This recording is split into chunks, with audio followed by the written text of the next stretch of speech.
Hello, welcome to vocabilities.com, aka Improve Your Voice. My name is Darren McStay, as you may or may not know, and today I'm going to be looking at and reviewing briefly the voice of Bill Gates. When I was a kid, the disaster we worried about most was a nuclear war. Now, I've taken a little clip from a recent TED talk where Bill Gates was talking about the future of viruses and how they may really kind of have a detrimental impact on, civilization as we know it, and that nuclear war is a thing of the past, and, viruses is what's gonna kill us off eventually, which is very topical right now, of course, with the global pandemic, and Bill Gates has been looked at for answers as well as being pointed at as being the cause of it. But anyway, I've taken this clip so we can have an understanding of what he's speaking like now as opposed to what he's speaking like years ago, because now he's more mature, he's lived a full life.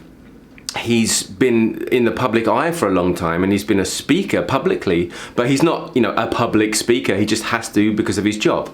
And so I wanted to do it now because now is a really good time to see what the accumulation of all of his experience has brought into his body and the way he delivers words. So this is like someone who's been speaking to audiences for a long time, and you'd expect there to be a certain level of... Let's just check it out, shall we? Have a look at the clip. When I was a kid, the disaster we worried about most was a nuclear war. Right, let's start right there with the first line. When I was a kid, there was completely unsupported. There was absolutely no breath control in there. He's this wobbly, you can hear his voice is, it sounds like he didn't have a sip of water before he come on the stage, or that he might be a bit dehydrated, or that he just didn't take in enough air. He rushed into speaking before preparing.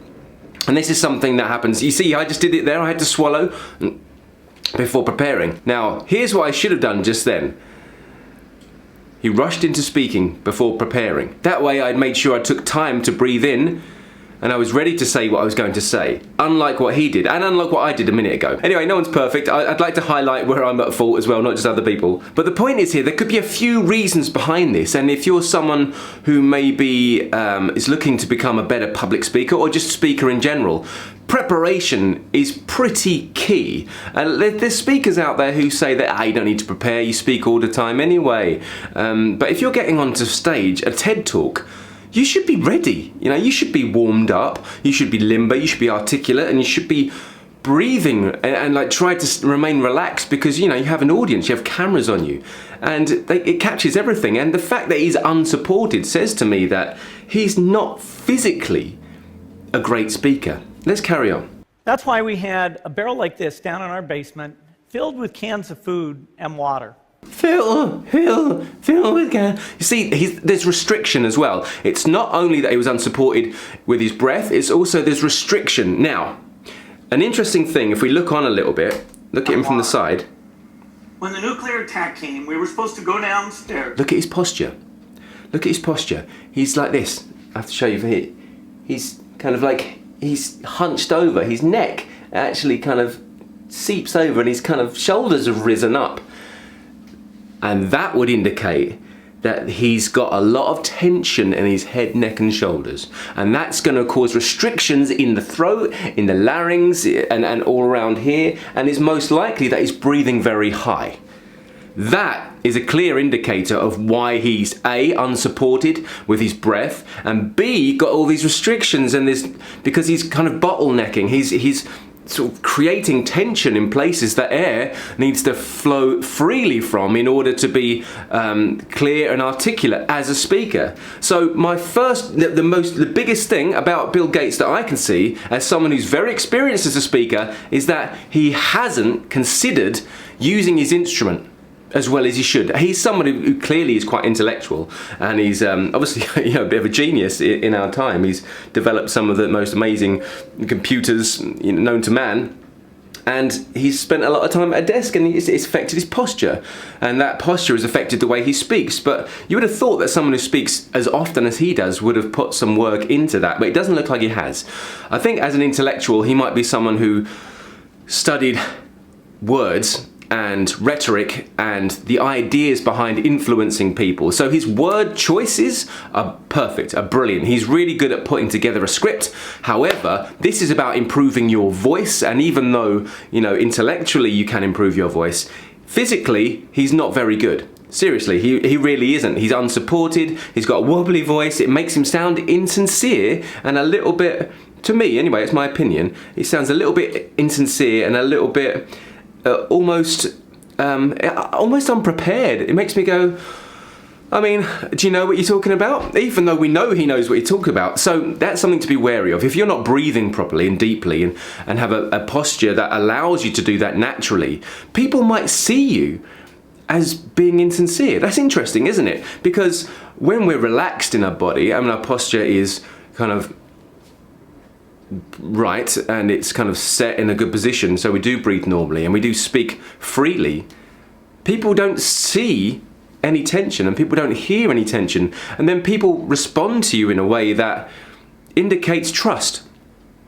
And I think your subconscious will pick up on that, and then you'll feel more confident, so you'll be able to speak more freely. So anyone out there who lacks confidence in their speaking, it could be that the more time you spend relaxing your body and working on your posture, the better able you'll be able to breathe, the better able you will be to communicate with the world, and the more your subconscious mind will feed back positive responses from whoever's listening to you, and then you will build up confidence. So rather than trying to learn how to speak better, maybe just work on your relaxation. And I'm more and more coming to the idea that is the number one point of communication, is to be relaxed. Physically first, and the rest will follow. Because when you relax your body physically, it works. The psychophysiological machine that we have, able to respond and work and produce sound the way it's supposed to, and able to think the way it's supposed to, and these things combine, connect, and will be in harmony with each other. This is what I'm taking from Bill Gates so far. If anything kills over 10 million people in the next few decades, it's most likely to be a highly infectious virus rather than a war. Not missiles, but microbes. Now, of course, he's getting a bit older now, and a lot of these things are down to him having used his voice probably badly for a long time, and so there's a bit of weakness there. There's a bit of not necessarily damage, but just overuse without using it properly.